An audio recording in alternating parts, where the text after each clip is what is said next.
یا ایھا النبی انا ارسلناک شاہدا ومبشرا ونذیرا وداعیا الی اللہ باذنہ وسراجا منیرا۔ اے نبی، اب یہاں نوٹ کیجئے، اے نبی ہم نے بھیجا ہے آپ کو۔ یہ نبوت اور رسالت کا کے درمیان جو ربط و تعلق ہے وہ بھی یہاں پر واضح ہو جائے گا۔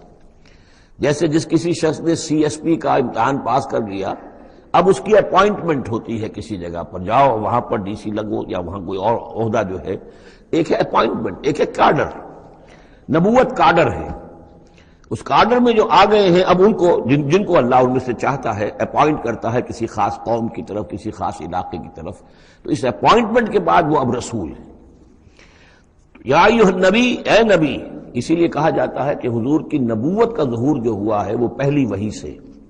وہ سورہ علق کی 5 آیتیں، اقرأ باسم ربک الذی خلق، خلق الانسان من علق، اقرأ وربک الاکرم الذی علم بالقلم، علم الانسان ما لم یعلم۔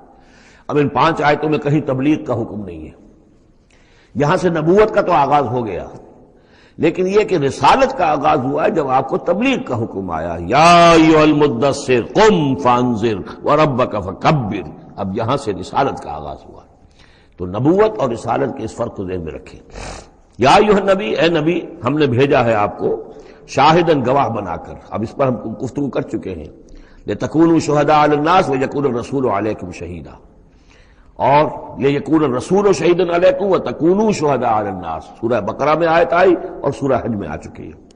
اور مبشر اور نذیر، بشارت دینے والے، خبردار کرنے والے، یہ تو بہت مرتبہ آ چکا ہے، جمع کے صیغے میں، واحد کے صیغے میں۔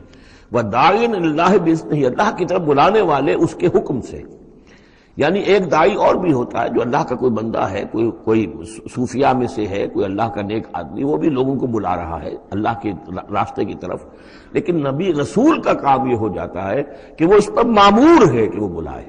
اس میں زمین و آسمان کا فرق ہے کہ ایک ہے کہ حفظان صحت کے اصولوں پر تمام شہریوں کو جو ہے اس پہ خیال رکھنا چاہیے، عمل کرنا چاہیے، گلیوں میں گندگی نہ ہو، یہ نہ ہو، وہ نہ ہو، یہ تو گویا کہ اصول شہریت میں سے ہے۔ ایک محکمہ ہے جو قائم کیا گیا اسی کام کے لیے، وہ تو معمور ہے، وہ تو تنخواہ اسی کی لیتے ہیں، لہذا وہ ہم وقت اسی کام کے اوپر لگے ہوئے ہیں۔ تو اسی طریقے سے دفاع وطن ہے، ویسے تو ہر شہری کا فرض ہے کہ اس کے لیے اپنے آپ کو ہر وقت تیار رکھے، لیکن ایک فوج آپ نے تیار کی ہوئی ہے جو اسی کام کے لیے۔ تو رسول تو گویا کہ وہ پھر داعی اللہ باذنہ ہی، اللہ کے حکم سے مامور من اللہ ہو کر پھر وہ جو ہے دعوت دیتا ہے۔ وسراجا منیرا، اور آپ کو ایک بہت روشن چراغ بنا دیا، چراغ ہدایت۔